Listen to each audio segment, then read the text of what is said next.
And Free Live Free, he writes some books that everybody loves, and then some books that are just sort of odder and weirder. And Free Live Free was one of the odder, weirder books.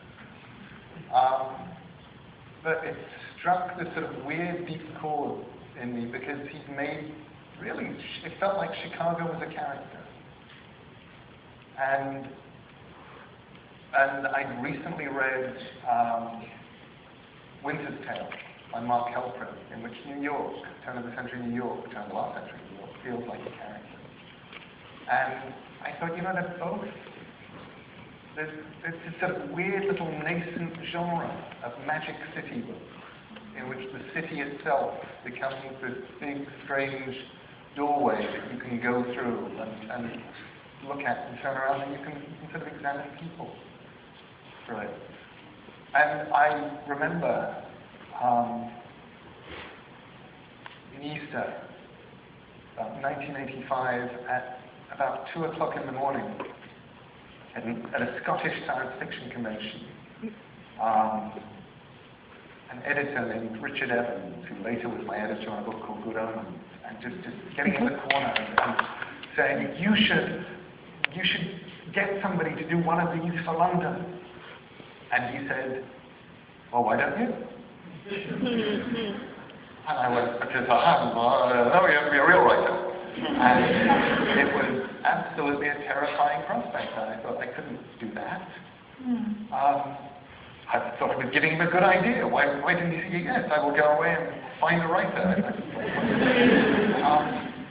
But he didn't. And so I had this thing sitting in my head. And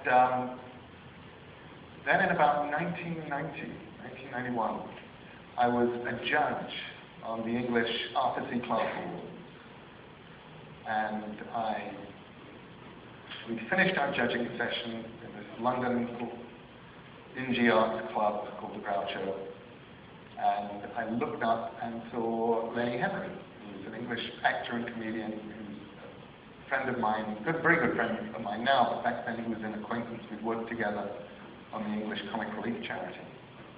And I said, hello, and he said, I was going to be calling you. I've been talking to the BBC about doing a series, some kind of weird fantasy series or something, and I said to them, what about doing something with like tribes of homeless people in London?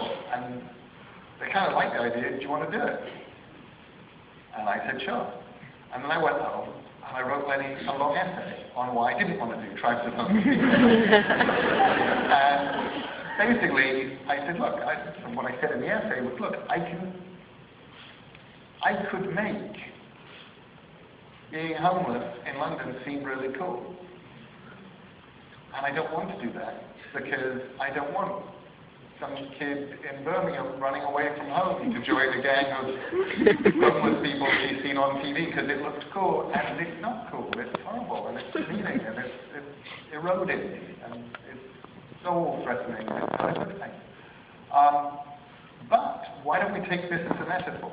Let's look at the people who fall through the cracks. Let's go tribal in London and stuff, but let's create London below. And he said, go for it.